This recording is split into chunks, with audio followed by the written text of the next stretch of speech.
Hey, I'm Laura, and recently I got the opportunity to go to Texas and visit the set of the hit series The Chosen.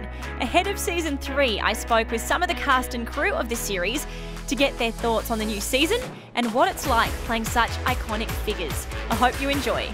Jonathan, thank you so much for joining us. Really appreciate it. My pleasure. It's quite incredible to take on a role, of course, playing Jesus, iconic to the world, not only as a character, but of course the anchor for so many people's faith. Why did you want to step into the role of Jesus? It was a job at first. I think it came at a time in my life where I really needed the work. I needed this character to kind of help me get through what I was going through in my life. And I had a bit of prep playing Jesus with a few short films with Dallas Jenkins, the creator of The Chosen, and then one other project prior to that, like a year before. Before the actual series, before I met Dallas, about 6 months before The Chosen. It was like 4.5 years before. So I had a bit of practice, and I just also kind of kept getting the nudge that this was something that was going to be significant in my life.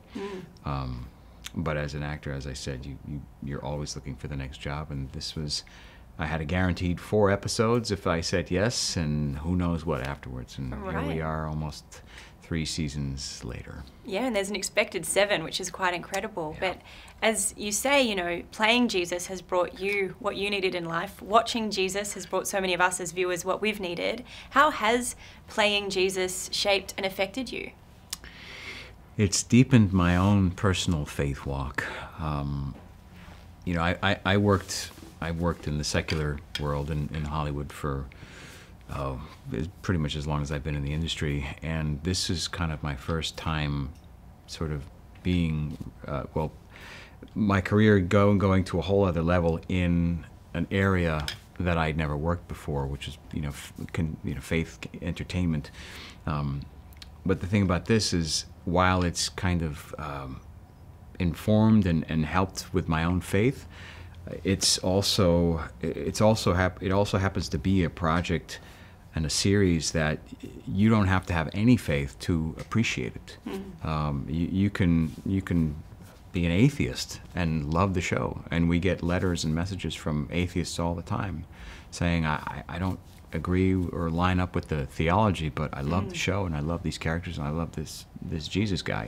He's pretty cool. And just like, yeah, he is. You check him out. So I think it's I think that's kind of how it's really affected me in that way. And then the stories of the people who were going through dire circumstances, and they stumbled across the show. And the show, I met somebody in a parking lot. This guy just said, I just have to say thank you, because The Chosen helped save my marriage. Wow. Like, my wife and I were going through bad times, and we just started praying together more, and this show came along, and it kind of galvanized our prayer, and it gave us something to kind of watch together, and got the discussions going, and it saved our marriage. And it's like, well, Wow. Glory to God. So God is using the show to I think, affect massive change in people's lives, personally and spiritually. And people have said so much about how the human side of Jesus really shines alongside who he is as God. When you're playing him, do you feel like you almost, in your own life, then have to be kind of more Christ-like, because you're so aware and so you inhabit so much of who Jesus is on screen? Does that then affect the way you want to live off screen as well?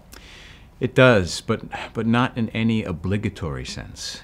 It does that just automatically. It makes me want to be a better person. The more time you spend studying Jesus and reading his words and listening to what he actually said, and reading what he actually said to people, and how he changed the course of human history, the more you start to fall in love with this person and Jesus, and the more you want to just be a better person.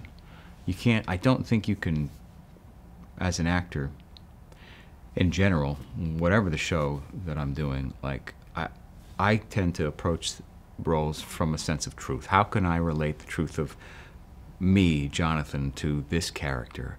I might not be a British heroin addict, but I need to find a truth in there that I can bring to that character so that it makes it feel that my performance is authentic. How do you do that with Jesus? Well, I try to live more of an authentic life, aspiring to, you know, the attitudes of holiness. And when I do that, I can then bring that into the truth that I bring to the role. If I'm off, you know, doing God knows what on the side in my personal life and acting a fool, I can't in good conscience bring truthfulness to the role. And then it just becomes a lie and a facade, and people see right through that. Audiences now are so savvy, they know when somebody isn't being authentic. And so it's just made me want to be better. It's so good. And in bringing that human side, why do you think it's important that we see Jesus as human and not only as divine? Because he was human. He was 100% human without sin, and he was 100% divine. That is the mystery of God in human form as the person of Jesus Christ.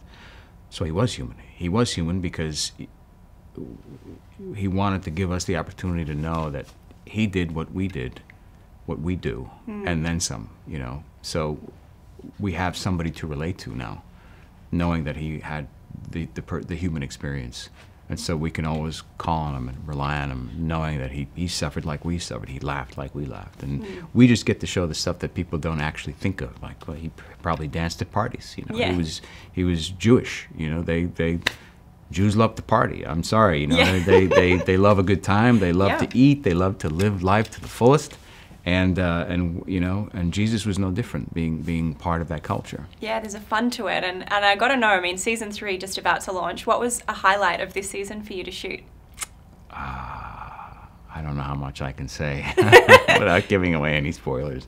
Yeah, well, the we know stuff the that I feeding can't of the talk 5,000 about happens. Yeah. Well, yeah, that's true. You do know about it. That was amazing. But there's other even smaller scenes, physically smaller scenes that were just a joy for me to work on, and stuff that I think are, you know, people are just really going to dig into, and the level, the production quality is leveled up even from season 2, and we didn't think that was possible. So season 3 is going to melt people's faces off. Well, we're looking forward to that. Jonathan, thank you so much for your time today. Thank you, Laura. Appreciate it.